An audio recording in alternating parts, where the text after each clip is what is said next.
bastos mo. Naalarma ang mga negosyante sa Surigao City nitong mga nakaraang linggo. Nagharas kami din ng mga federal. Ang ilan kasi sa kanilang mga establishmento. Ilak dong, ilak. Uno, kumana ang oras. Sa pilitang isinara at ipinadlock ng mga armadong tao na may hawak pang mga itak at samurai. Para mo yung lugar sa Pilipinas. Mga bastos mong good mo. Kamu may bastos! Ayon sa mga armadong tao, hindi raw sumunod ang mga may-ari ng mga establishmento sa ipinapatupad nilang batas. Nagpugos kami paglak nila. Taga-federal. Dari kami sa suyod, taglak kami. Hindi kami kagawas. Nangurog-kurog ako. Sino ba ang grupong ito na hindi lang nagpapatupad ng sarili nilang batas sa Surigao City? Nagpapakilala pang bagong gobyerno? Isa sa mga inagrabyado ng grupo, ang sari-sari store owner na si Jan. May kontrata po kami dito, 3 years. Una na raw sila nitong pinuntahan nitong mga nakaraang buwan. Akala namin taga-city sila. May mga ID kasi sila. Tapos naka-uniform. Laking pagtataka rin daw nila nung singilin sila ng mga ito ng 1,000 piso. Punta daw kami sa office nila. Doon daw kami kukuha na permit. Isang beses lang daw po, di po kagaya sa gobyerno na quarterly. May pilit din daw pinapipirmahan ng mga ito na dokumento. Pag nagperma kami, membro na po kami nila. Amin na daw tong lupa, tsaka tong tindahan na to, di na kami magre-rent. Tapos pag nalaman po daw ng gobyerno na member na kami nila, di na po daw kami palukat tong lisensya. Mas powerful daw po sila sa gobyerno. Umamo adto man kami sa federal, na dili man kami sa federal nag-abang. Dari man kami sa tag-ijanan in building. Sinabi nila na pumunta kami sa office nila dun sa Sabang. Doon na nalaman namin na di sila taga-gobyerno. Di kami pumayag sa gusto nila. Gawa-gawa lang nila para panghututan kami. Galit na sila. Magbalot-balot na daw kami kasi papadlakan na kami.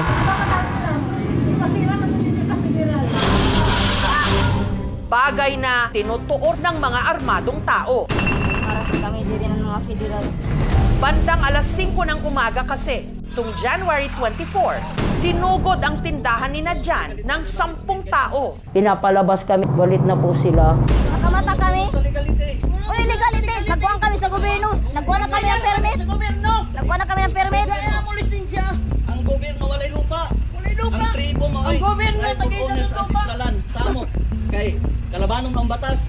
Amo gani, ako kami medyo rakson. Ako mo pagsinay mo doon. Kaya kami nagdinastos sa inyo. May respeto rin sa balaod sa Dios.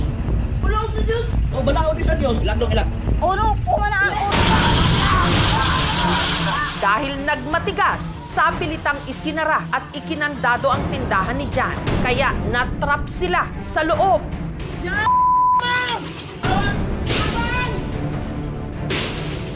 Hindi kami kagawas. Nangurog-kurog ako.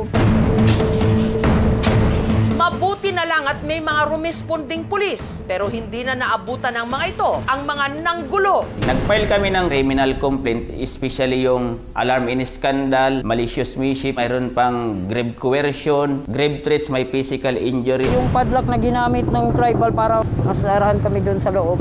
Nanganganib yung buhay namin dito. Sabi nga doon sa live kagabi, dadanap yung dugod, tapos babalikan daw kami. Mga law-abiding citizens kami, ma'am, tapos hindi namin inakala na gawin sa amin yun. Isa pa sa mga hinaras daw at naperwisyo ang katabi ng sari-sari store ni Jan, ang milk tea shop ni Riza. Sa pilitan din daw pinagbabayad si Riza ng permit kahit kompleto naman daw siya ng mga dokumento sa kanyang negosyo. Po ma'am, business permit po ma'am. May sanitary na po kami. Sa barangay din po ma'am. Pinakita niyo po yun sa kanila? Opo ma'am. Sabi niya, pick yan. Basta galing sa government, pick yan. Kasi yung government natin kung expired na at sila na daw federal ngayon ang may power. Pag pupunta kami sa inyo, ano pong benefits namin makukuha sa inyo? Sa inyo na to, hindi na kayo magre-rent sa may-ari. Ano yun? At dahil hindi rin sumang-ayon si Riza sa gusto nila, ikinandado din ng mga ito ang shop ni Riza. Pagdating ko po na around 9:30 a.m., nakita ko na lang po na may nakasabit na po na tarp. Announcement, no trespassing. Ito po yung tarp na sinabit po ng mga taga-federal. An ancestral land under the management of Federal Tribal Government of the Philippines.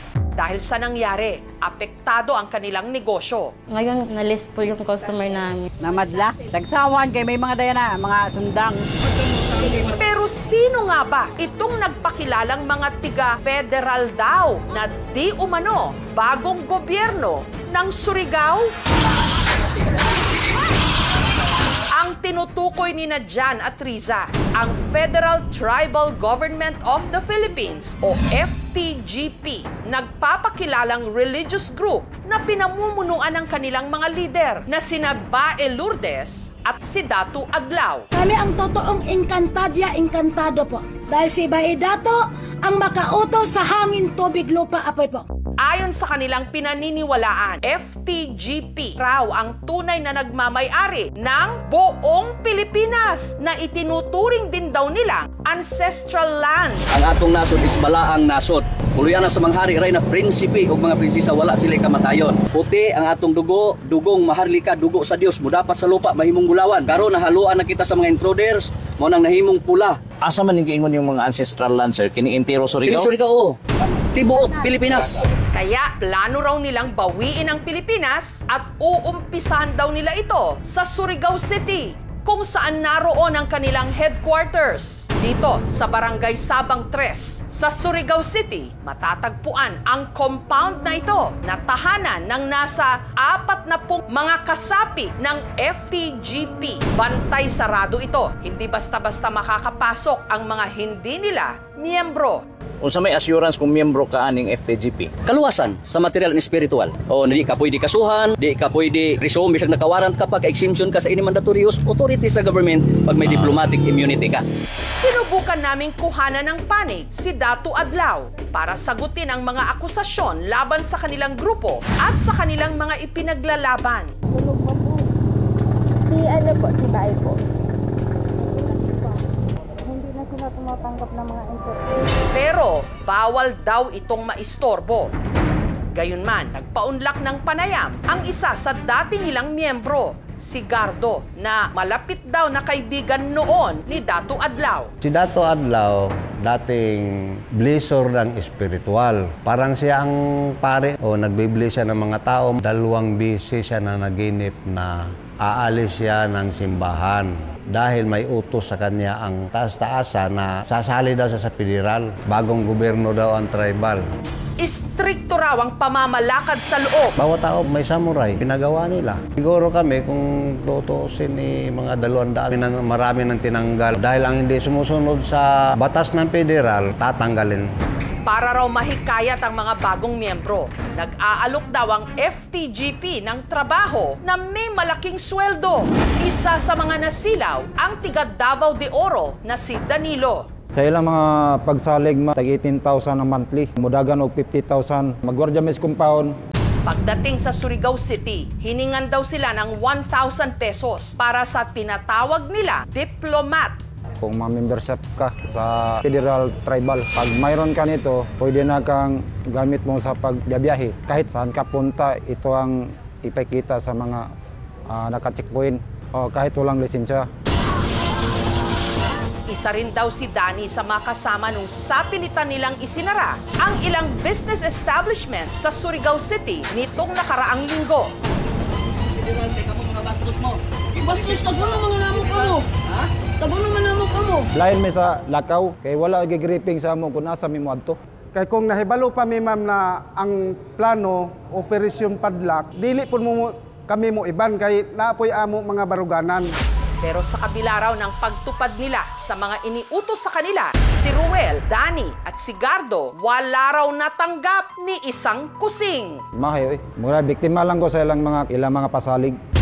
Kaya nitong Miyerkules, kasama ang 13 pa nilang mga kasama, sina Gardo, sumuko sa mga otoridad. Paano nakakain na sa pamilya ko? Tuldukan na natin ating pagsasama. Yung hawa ko ma'am kay bilhin ko sabot sa ilang mga pamagi. Biktima sila ng large-scale illegal recruitment. At the same time, dahil doon sa na-recruit nila, mayroong minor. Pinailan din namin sila ng Trafficking in Person Act of 2003 or the Republic Act 920. That is a serious violation of law. Nung araw ding yon, ang mga pulis may dinakip na lalaki sa checkpoint na napag-alamang kasapi rin sa FTGP.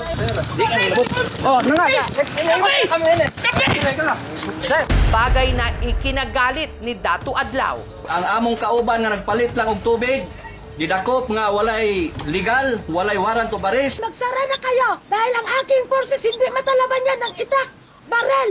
Pero depensa ng mga otoridad, legal ang pag-aresto nila sa lalaki. Na-intercept sila doon sa may checkpoint. Ipagtalo pa rin yung mga member. Ang nandun lang sa kanila, yung samurai saka yung itak. Kasi mayroon man yung mga threats. Hinihintay na lang daw ng mga otoridad para tuluyan ng maibigay ang warrant of arrest kina Datu Adlaw. Dineployan namin ng maraming police personnel doon sa area para ma-contain, ma-isolate saka hindi siya makapanakit ng ibang tao. Yung nandun pa sa loob ng compound, karamihan doon, nasama na doon sa complaint. So basically, paglabas no ng warrant of arrest, wala tayong magagawa kundi i-serve. Samantala, may legal na basihan nga ba ang sinasabi ng FTGP na sila ang nagmamay-ari ng Surigao City, pati na ang buong Pilipinas na ayon daw sa kanilang batas, kanilang ancestral land? Kami ang totoong inkantado po. Dahil si Bae Dato ang makautos sa hangin, tubig, lupa, apoy. Pati ang National Commission on Indigenous People, NCIP, naglabas ng advisory na kinukondena ang ginawang aksyon ng FTGP. Yung Federal Tribal Group of the Philippines ay hindi legit na mga indigenous peoples. Wala silang enough na documents to justify nga sila ay isang legit na mga indigenous peoples organization. Gobyerno kami! Sundot ang batas, Republic Act 371, IPRA Law of 1997, Divine Customary Law. Ginagamit nila yung IPRA sa maling paraan. Yung self-governance ay dapat nasa loob ng balangkas ng batas ng Pilipinas. Kaming mga tribo, dili gayud mi musugot nga inyo kining gamit-gamiton o pagbinastos o pagbinaboy sa among sagrado nga balaod nun. Kaya ni amas ancestralan mi. Right, pulunin mo sa ancestralan. Hindi sila maka-justify or makabigay ng proof talaga na sa kanila yung ancestral domain. Yung claim nila is next to impossibility. Isa lang naman dito ang gobyerno ng Pilipinas, the Republic of the Philippines. Maraming mga ganitong grupong nabubuo sa mga remote areas dahil yung benepisyo ng gobyerno hindi po naibibigay sa kanila. Kung mabibigyan natin ng sapat na talino, yung mga kababayan natin, hindi po sila kikilos or gagalaw ng labas sa batas or laban sa batas. Maging maingat ba, especially ang pag-join sa mga organization. Dapat marunong tayo na mag-determine kung scam ba yung activity. Iti-take advantage talaga nila yung educational attainment ng tao plus yung kahirapan ng tao. Pinagsisihan ako dahil maraming tao nadadamay. Huwag na lang kayo sumali dahil napipirahan lang kayo. May mga tribo, dili gayud mi musugot. Nagsalita na ang ibang mga lider na mga katutubo. Hindi lehitimo ang mga gawain ng FTGP, ang laban ng mga IP o ng mga katutubo sa lupa at sa kanilang mga karapatan. Kami ang totoong inkantado po. Hindi dapat malilito sa mga nagpapakilalang mamumuno na nagtatangkang magtaguyod lang pala Federal, kay kamo mga bastos mo. ng sarili nilang gobyerno.